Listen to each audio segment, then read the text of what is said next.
یا امام زمان، سلام یا امام، سلام یا امام، اے زمانے کے امام آپ پر میرا سلام۔ اعوذ باللہ من الشیطان اللعین الرجیم، بسم اللہ الرحمن الرحیم۔ یوم ندعو کل اناس بامامہم، صدق اللہ العلی العظیم۔ دعائے خورشید آفتاب امامت۔ اللہم کن ولیک الحجۃ ابن الحسن، صلواتک وعلیہ وعلی ابویہ فی ہذہ الساعة وفی کل ساعة، ولیا وحافظا وقائدا وناصرا ودلیلا، وعینا حتی تسکنہ ارضک طوعا وتمتعہ فیہا طویلا، برحمتک یا ارحم الراحمین، یا صاحب القدر والاقدار والحمم والمحال، عجل اللہ فرجہم، عبدک وولیک حجۃ القائم بامرک فی خلقک وجعل فی ذلک خیارا، صلی اللہ علیک یا ابا عبداللہ الحسین، صلی اللہ علیک یا ابا عبداللہ الحسین، صلی اللہ علیک یا ابا عبداللہ الحسین، اللہم صل علی محمد وآل محمد وعجل فرجہم اجمعین۔ السلام علیکم طفیلی علیہ السلام مدد، سلامت رہیے، شاد رہیے، آباد رہیے، خوش رہیے، اور جہاں پر بھی رہیے کل ایمان کے سایہ رحمت میں رہیے، آمین یا رب العالمین۔ آج ہم گوہر یگانہ کی 5ویں منزل میں داخل ہو رہے ہیں، اور گوہر یگانہ کے حوالے سے ہم گفتگو کر رہے ہیں اس عنوان پر، جس عنوان کے لحاظ سے اس پروگرام کو تشکیل دیا گیا ہے، اور امام کی معرفت کو مد نظر رکھتے ہوئے یہ پورا تسلسل جاری و ساری ہے۔ گوہر یگانہ معرفت امام زمانہ عجل اللہ فرجہ۔ عزیزان محترم، اس وقت ہم نے آغاز میں سورہ اسراء آیت نمبر 71 کی تلاوت کی، اور ایک بہت چھوٹا سا آغاز کا ٹکڑا لیا، جس کے حوالے سے، جس کے متعلق امام حسین علی مقام ارشاد فرماتے ہیں، آپ نے دریافت کیا کہ امام جو ہادی برحق ہے، ہدایت یافتہ ہے، جو ہدایت یافتہ امام ہے، کچھ لوگ ان کے ساتھ ہوں گے جو ان کو گمراہی سے نکال لے گا، اور کچھ لوگ ان دنیاوی اماموں کے ساتھ ہوں گے جو خود بھی گمراہی پہ ہوں گے اور اپنے پیچھے آنے والوں کو بھی گمراہی میں جھونک دیں گے، یا یہ کہیں کہ جو حق پہ ہوں گے وہ اپنے امام کے ساتھ جنت کی طرف رواں دواں ہوں گے، اور جو گمراہی کا شکار ہوں گے وہ دراصل حقیقت صرف اور صرف جہنم کے مشتاق ہوں گے، اور وہ جہنم کے راستے کی طرف بڑھ جائے گے۔ اور یہ خدا کے قول سے ثابت ہے، فریقم فی جنتی و فریقم فی السعیر۔ شیخ صدوق امالی میں یہ تفسیر بیان کرتے ہیں، اور تفسیر یاشی میں بھی امام محمد باقر علیہ السلام اس آیت کے ٹکڑے پہ روشنی ڈالتے ہیں۔ جس وقت یہ آیت نازل ہوئی تو مسلمانوں نے عرض کی، یا رسول اللہ، کیا آپ کل آدمیوں کے امام نہیں؟ یا یہ کہوں، کیا آپ کل عالمین کے امام نہیں؟ آپ نے کہا، میں تو کل عالمین کا رسول ہوں، لیکن میرے اہل بیت میں کل آدمی جو موجود ہوں گے وہ مقرر کردہ، منتخب کردہ امام ہوں گے، اور جو حق اور سچ پر گامزن ہوں گے، اور پھر بھی ان کو جھٹلایا جائے گا، پھر بھی ان کے حق کو غصب کیا جائے گا، اور جو یہ کام کریں گے وہ کفر اور ضلالت کے دنیاوی امام اور ان کے پیروکار ہوں گے، جو حق سچ امام کو تکلیف پہنچائیں گے، ان کے حق کو غصب کریں گے۔ ان حقیقی اماموں سے محبت رکھنے والا ہر مومن، ہر انسان ان کا اتباع کرے گا اور ان کی تصدیق کرے گا، پس وہ مجھ سے اور میں ان کے ساتھ ہوں گا، اور القریب مجھ سے وہ آ بھی ملے گا۔ اور غور سے سن لو کہ جو شخص ان برحق اماموں پر ظلم کرے گا وہ نہ تو میرے ساتھ ہوگا اور نہ ہی میری شفاعت کا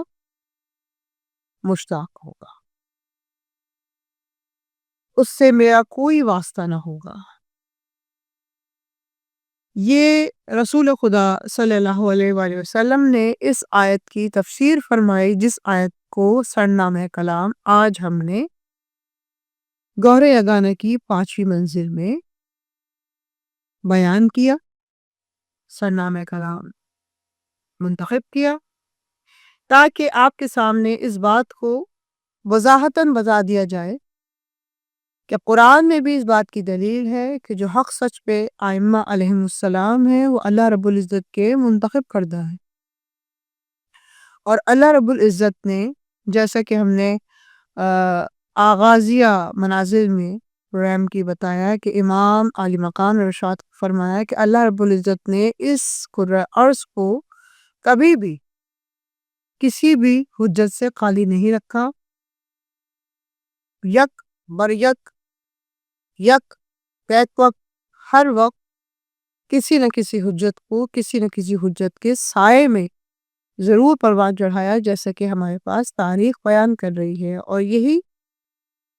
اس کتاب میں بھی موجود ہے۔ اس آیت کی تفسیر خود امام زمانہ عجل اللہ تعالیٰ فرجہ علامہ مودودی اس کو رقم کر رہے ہیں، اعمالی سے لے کر عقل چاہتی ہے فطرت مطالبہ کرتی ہے، عقل چاہتی ہے فطرت مطالبہ کرتی ہے، دنیا کے حالات کی رفتار مقتضی ہے کہ ایسا لیڈر پیدا ہو جو اس دور میں پیدا ہو یا زمانے کی 1000 گردشوں کے بعد پیدا ہو۔ اس کا نام الامام المہدی ہے، جس کے متعلق صاف پیشن گوئیاں ہے کہ نبی صلی اللہ علیہ وآلہ وسلم کہ وہ ہم کلام موجود ہے، رسول خدا نے خود ان کا تعارف کروایا ہے۔ تجدید احیاء دین میں یہ مودودی نے روایت لکھی ہے کہ جب ہر عصر میں امام زمان کا وجود ضروری ہے تو پھر ان کے آئندہ پیدا ہونے کے کیا معنی ہے؟ اس کے معنی تو یہی ہے کہ اس وقت لوگ بلا امام کے ہیں، تو پھر بر وقت بروز قیامت ان کو کس کے ساتھ اٹھایا جائے گا؟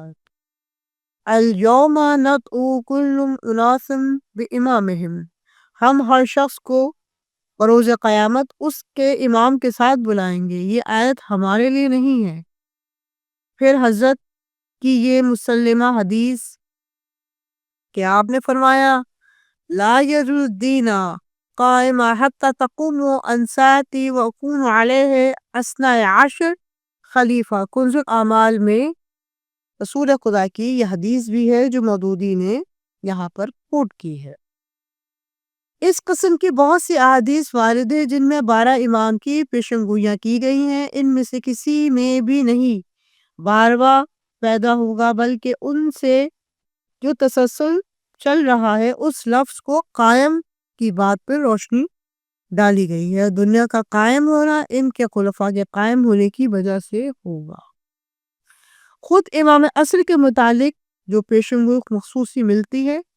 ان میں بھی یہ ہے کہ وہ بعد میں پیدا ہوں گے۔ بہرحال یہ مسلمہ حقیقت ہے کہ جو زمانے کو ایسے ہادی اور رہبر کا انتظار ہے جو دنیا کو اپنے عدل و کرم سے بھر دے گا جس طرح وہ ظلم و جور سے بھری ہوگی، اور یہ تو ہو سکتا ہے کہ ایسا شخص اس وقت بھی موجود ہو لیکن کسی مصلحت سے معاملات زمانہ میں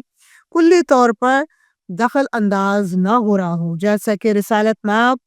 نے 40 برس تک صبر و سکون سے گزارے۔ یہاں پہ مودودی نے بھی پوری دلیل کے ساتھ اس بات کو واضح کر دیا کہ رسول خدا نے بھی 40 برس صبر و سکون کے ساتھ گزارے، ایسے ہی ان کے ابن بھی پردہ غیبت میں منتظر ہے اذن ربی کے، کہ کس وقت اذن ربی اذن دے اور رسول خدا کس طرح یبنا رسول خدا اس کائنات میں ظہور لے لے۔ بس یہ ہے کہ امام کے بارے میں جو بات متعلق یہ ہو رہی ہے، امام کے متعلق جو بات ہو رہی ہے، پیدا ہوں گے جبکہ وہ ولادہ ہو چکے۔ 15 شعبان کو امام عجل اللہ تعالی ولادہ لے چکے، کائنات میں ظاہر ہو چکے، آپ کی ولادت ہو چکی، اور اس وقت آپ غیبت کبریٰ میں موجود ہیں، کیونکہ آپ کی آنکھوں کے سامنے وہ تمام حالات گزر رہے ہیں جو حالات رسول خدا کے زمانے میں بھی گزر رہے تھے۔ اور یہاں پر میں ایک بات ناظرین کو بتاتی چلوں کہ غیبت کچھ ایسا نہیں ہے کہ صرف امام زمانے کے لیے ہی ہے، یہ سلسلہ اور انسانوں کو اس چیز کی عادت ڈالی گئی ہے۔ اگر ہم تاریخ انبیاء صلاۃ وسلام علیہم میں جائیں تو ہمیں پتہ چلتا ہے کہ جناب ادریس سے غیبت کا سلسلہ ہے، اور خود اس وقت یہاں پہ مودودی یہ بات کوٹ کر رہے ہیں کہ 40 برس تک، یعنی رسول خدا موجود ہیں، 40 برس تک ہیں، ظلم و ستم زمانے کا دیکھ رہے ہیں۔ شعیب ابو طالب نے 5 سال تک پتے کھائے، کم ظلم نہیں تھا۔ یہ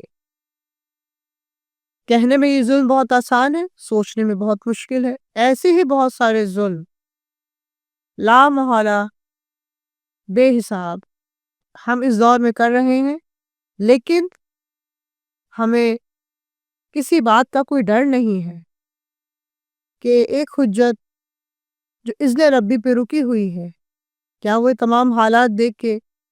خون کے آنسو نہیں رو رہے ہوں گے؟ ایسے ابن کا تعارف رسالت ماں رحمت للعالمین آخری نبی صلی اللہ علیہ وآلہ وسلم نے کروایا، اور پھر تمام ائمہ علیہ السلام نے اپنے اپنے ادوار میں کروایا،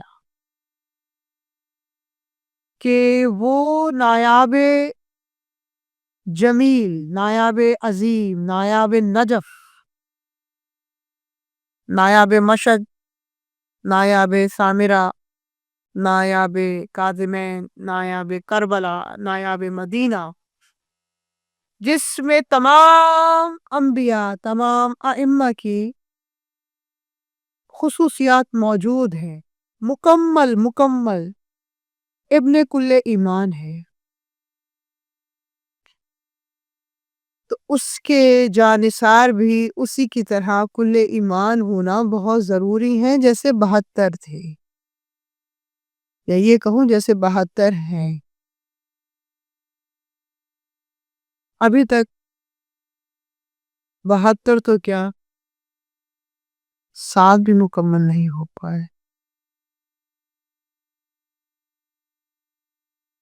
وما علینا الا البلاغ المبین، والسلام علیکم ورحمۃ اللہ وبرکاتہ۔